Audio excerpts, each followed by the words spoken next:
দেখুন, মুখ্যমন্ত্রী মমতা বন্দ্যোপাধ্যায়ের রাজত্বকালে সবচেয়ে বেশি অপমানিত হয়েছে পশ্চিমবঙ্গের শিক্ষকেরা। সারা শিক্ষক পুলকে আজকে মানুষ সন্দেহের চোখে দেখছে, ছাত্ররা সন্দেহের চোখে দেখছে। শিক্ষকের যে সমাজে নির্দিষ্ট একটা মর্যাদা ছিল সেটাকে ধ্বংস করেছে তৃণমূল। শিক্ষকদের চাকরি বিক্রি করেছে তৃণমূল। শিক্ষকের মেধাকে প্রতারিত করেছে তৃণমূল। শিক্ষকের যোগ্য চাকরি পাওয়ার অধিকারের আন্দোলনকে পদদলিত করেছে, ক্ষতবিক্ষত করেছে, রক্তাক্ত করেছে, লাঠিচার্জ করে তৃণমূল কংগ্রেস, মিথ্যা মামলা দিয়ে তৃণমূল কংগ্রেস। আর তা পুলিশ আর তৃণমূল, এটা দুটো সমর্থক শব্দ। তৃণমূলই পুলিশ আর পুলিশের তৃণমূল।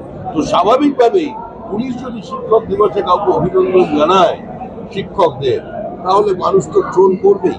আপনি পুলিশের ভূমিকার কথা বললেন, ভিডিও লালগোলার ভিডিও, তিনি পুলিশের বিরুদ্ধে অভিযোগ করছেন যে তার আবাসনে, তার বাড়িতে ক্রমাগত হামলা চালানো হচ্ছে, পুলিশের বিরুদ্ধে রীতিমতো বিস্ফোরক ওই ভিডিও।